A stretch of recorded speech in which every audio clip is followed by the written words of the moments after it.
Let's talk about some Infinity. This time it's Yuching versus Ariadna. It's Imperial Service against the Caledonian Sectorial. The mission will be Antennae field, so there are going to be five objectives if you include the middle one that you have to remain in base-to-base contact with using a specialist at the end of every game round. I am going first this game, and so deploying on this side, you can see on the left-hand flank, bottom right of the photo, that is, we've got the Sujian, Eva Repeater, and Guangxi all spread out here. But the plan is just to try and cause as much damage as I can in the first turn and a half kind of thing, as usual, and then really try to get the upper hand later in the game just by having more specialists or hopefully running him out of orders. Could be tough though, given that he's got a lot of them. Next image, you can see his deployment zone here. He's got the central link team in the main building in the middle of the deployment zone. One of the middle ones is prone. He's got two behind the building and then the two HMGs hanging out to provide some AROs and just a scattering of typical Ariadna camo tokens throughout the table. Next image, his left-hand flank. If you look at the right-hand side, we've got Uxia McNeil. She's a superior infiltrator, failed her infiltration roll with a 20, and having to deploy revealed in her deployment zone, so unfortunate there. But we've also got a Cameronian and some other Ariadna grunts and chaps over here at the left. Well, not exactly grunts, but they're various different Caledonians. Next image, okay, so opening play from Yuching, the typical very predictable now, using the link team smoke grenade launcher to put down smoke in the middle of the table, then the Rui Shui moving forward with enhanced fire from the Evo bot to shoot at the link team. So first shot does nail one of the HMGs and the second shot nails the other guys, so successfully getting rid of two models and all of the main AROs in that team, so great way to start. And the next image, you can see what it's looking like on the side, moving the sensor bot next to the objective, and the Canrin Hollow Echoes hanging out right next to the corner of the building. We've also got the Ninja here as well. Don't forget this is an exclusion zone table, that's why the infiltrators aren't in the center. Next image, on the left-hand flank, the Sujian just screaming on forward at full speed, noting that there's a camo token next to the building there, so when it doesn't react, I attempted to discover and successfully discovered it. So in the next image, you can see I'm up against this model, which represents an SAS trooper, and the Sujian manages to destroy him with a Spitfire. Next image, you can see where it's ended up, just moving carefully around the side of the building, gaining a line of sight to these models at the bottom and the left, and there's also a Scottish chap here with a chain rifle and smoke grenades, AP close combat weapon next to the building, which I haven't yet engaged. And doing a fair bit of damage here, killing several more models, so kill count for this turn's up to 5. And next image, okay, you can see here we've got some impetuous troops. He's actually got his turn now, so I've run out of orders, but the Sujian has gone into suppression fire. Same with the Rui Shui in the middle of the table at the top left that you can see there. So next image, you can see what it looks like on the right-hand side of the table as well. Suppression fire is also on the sensor bot at the bottom left, and the Ninja and the Kenrin haven't moved out yet, but we've got Guangxi up on the field next to the HVT at the right-hand side. Next image, okay, here's what I didn't count on. Our Scottish chap here throws a smoke grenade next to the Sujian, which will allow him to move into close combat with me. Now that could be a disaster because he's berserk, he's very powerful in close combat. I forgot that he had smoke grenades. What I really should have done is use one last order to try and kill him. I did actually have a crack at it, but he passed his armor saves. So instead of going to suppression fire, which obviously is completely useless in this situation, I should have either run away very quickly or just tried again to kill him, or at least brought myself around so that I could get line of sight to him as soon as he activates, so I could at least ARO him with a flamethrower at the same time he throws the smoke grenade, so a mistake here. Next image, he's got some impetuous orders on his troops. He's got another one of these Caledonians here, plus a Cameronian, so moving both of them out now. The next image on the other side of the table, yeah, as predicted, moves into close combat with me. Managing to survive a couple of orders here though, and he's in the wrong group, so he doesn't actually quite have enough orders to finish me off, so it might give me a chance to bring in the Guangxi and actually set the Sujian free in my turn, although I am taking wounds. Next image. Okay, so Cameronian moves around here into line of sight of the Ruishui with suppression fire. Wasn't expecting to do that. Of course, the Cameronian is best known for its high accuracy smoke grenades, but of course with multispectral visor too, you can shoot straight through it. As fate would have it though, both of my shots that hit failed to crack the armor, so couldn't actually take down the Cameronian, which was very annoying. Next image, he moves even further closer here, having to contend now with the Kenren and its sporting shotgun and chain rifle from the Quangshi at the bottom right here. The Cameronian has already destroyed the Rishi with his combi rifles. Sorry, not his combi rifles, his chain rifles. So already doing well, and also managing to withstand the shots here. So next image, he's just running through like a crazy man. At this point, taking arrows from the Celestial Guard Link Team's sniper rifle, suppression fire from the sensor bot. The Ninja and the Kenren are both dodging. The Quangshi is shooting him with the chain rifle as well, and he's still only taken one wound. So next image, he's trying to throw down a smoke grenade, but every time he does this, he's just taking arrows, and I finally managed to destroy him, but not until this next photo again, where he moves up to attempt to shoot a chain rifle at the Link Team. Link Team goes for a dodge, but he ends up deciding not to chain rifle the Link Team after all, but attacking the sensor bot on the objective and killing it. So I felt like I was a bit unlucky here not to take him down. The Ruishi had a chance to wound him, and then the sniper rifle had a couple of chances to wound him with the gun. He does have total immunity, so no double action working against him, but the amount of shots I poured into him should have taken him down, but it took a lot of pepper to get rid of this guy. So next image again, we now have a SAS trooper appearing behind the boxes here, going for the objective. Also having a crack at the Quangshi over here, but I believe getting some smoke off to cover his advance.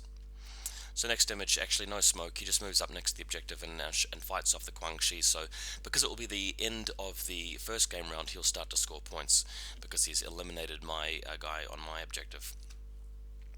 Next image, okay, we have a continuing fight over here between the Sujian and the Caledonian chap here.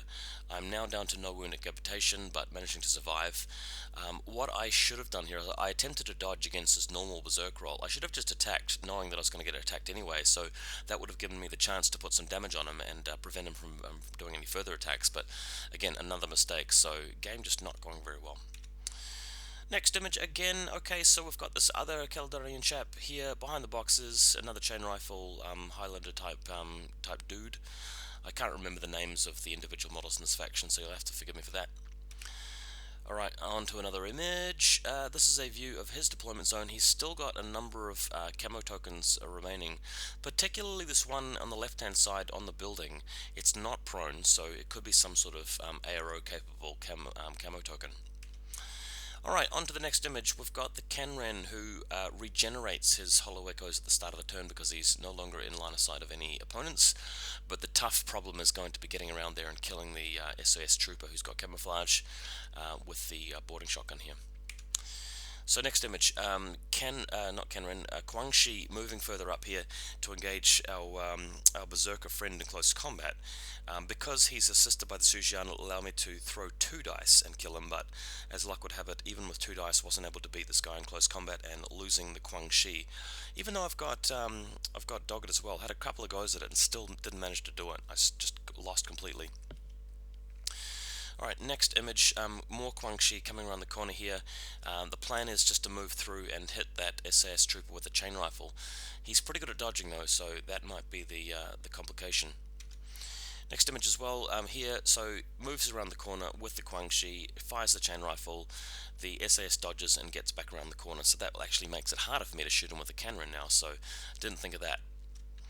Another image, okay, so the Kenren Forward Observer moves around here with his hollow echoes with the help of some Quangshi. But what happens here is that the camo token on the building now reveals itself, and if you look at the next image here, on the bottom right hand side, there is a chap with a missile launcher, and throws the dice, manages to get the roll he needs, and blows up our friends here. So not ideal for Yuching in this situation. Losing a specialist, actually not losing the Kenren. I managed to dodge that one, but how am I going to deal with this missile launcher? It's got camouflage and everything, so not the most ideal spot. Alright, here's how we're doing with the next image. Link team spending a couple of orders to move down the side of the building. And if we go to the next image after this, you can see that the sniper rifle's lining up a shot against the enemy missile launcher. So I am Blister Skill 11, up to 14 for the Link team, plus 3 for long range, that's 17. But 17 minus 3 for cover, minus another 3 for camouflage takes me down to 11s again, but on 3 dice. Whereas he's shooting with a guy that has blister skill 10, 11, 12, can't remember what it is, plus 3 only. So 3 dice and 11s versus 1 roll needing a 14 or a 15. And as fate would have it, he rolls a 10 and I don't get any hits, so I get blown up by a missile launcher. Now this is a pretty critical moment in the game. I feel like I made the right play. In terms of risk reward, if I'd passed this roll as I was expecting to, I mean he's only got a 25% chance to roll a hit that exceeds the best rolls I can make, and even then I can get a crit. But look, had I passed it, what happens next is the Link team advances up the side of the flank and easily is going to be able to kill the SAS and the Caledonian trooper there, and that allows me to dominate that flank and really secure objectives very easily on that side. But blown up. So next image, Canren having a shot at it, so really having to take risks at the point because this game will really slip away from me in terms of the scenario. So Canren moving up, attempting to use his boarding shotgun, spends a couple of orders on it, just long range here, doesn't manage to get it and dies. But again, had I managed to get lucky, it just would have allowed that opportunity for me to really seal this flank, which is what I desperately needed. Another image again here, Canren, yeah, this is the image before he dies, but the Guangxi moves around to hit with a chain rifle, unfortunately doesn't manage to hit the SAS, just keeps dodging and I get shot, so that wasn't ideal either.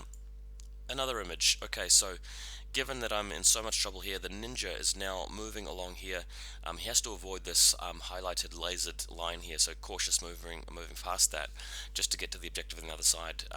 All I can really hope for is keeping my guys alive long enough and dodging in his turn to try and actually get some points on the board, because it's 2-0 at the moment.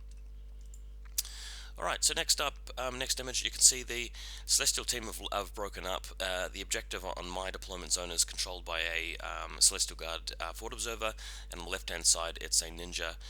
So I've got 2 objectives to none at the moment, but he can very easily kill my specialists and move his ones onto the objectives because he's got so many orders left.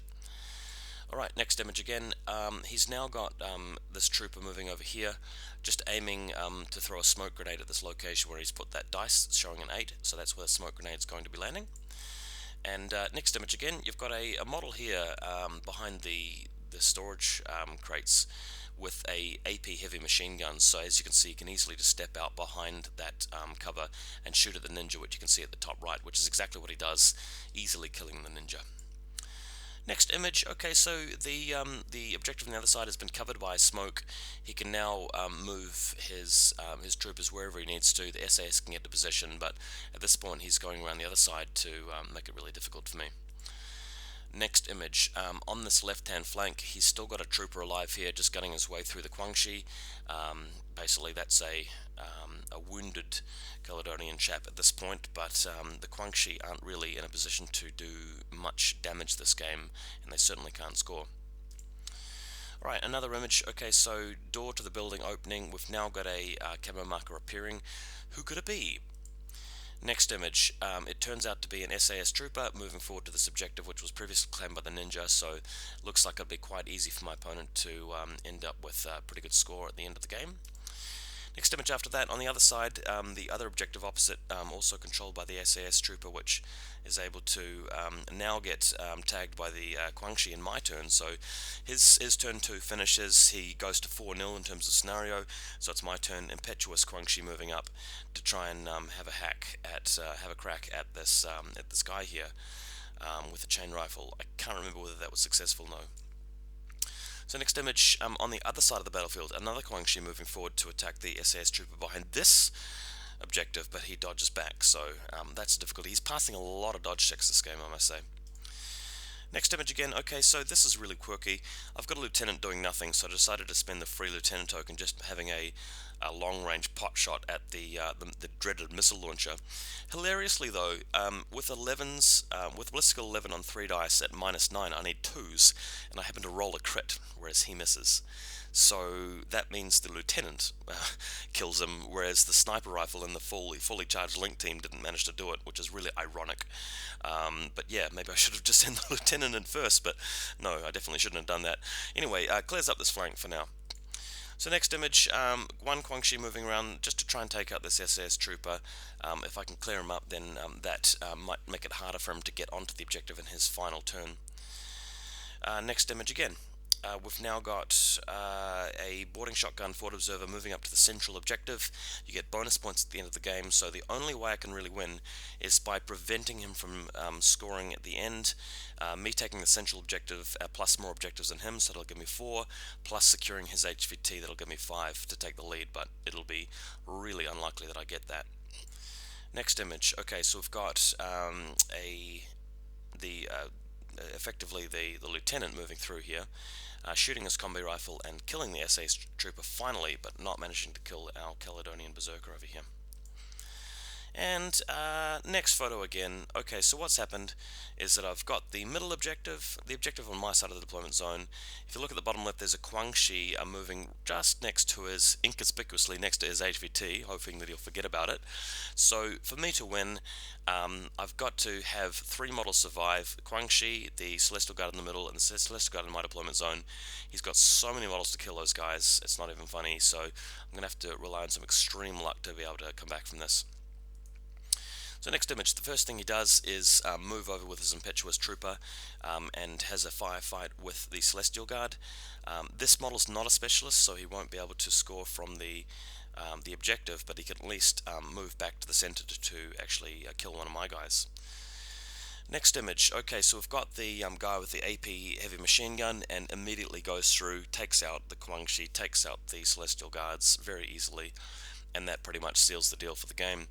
So hope you guys enjoyed this one. I felt like I didn't play particularly well. I also had a little bit of bad luck, but it was a really enjoyable game. Full respect for my opponent, and the Caledonian sectorial is not regarded as the best sectorial for Ariadne, but Ariadne in general is very strong, and I thought his list was really, really cool anyway. So I hope you guys enjoyed this one. See me next time.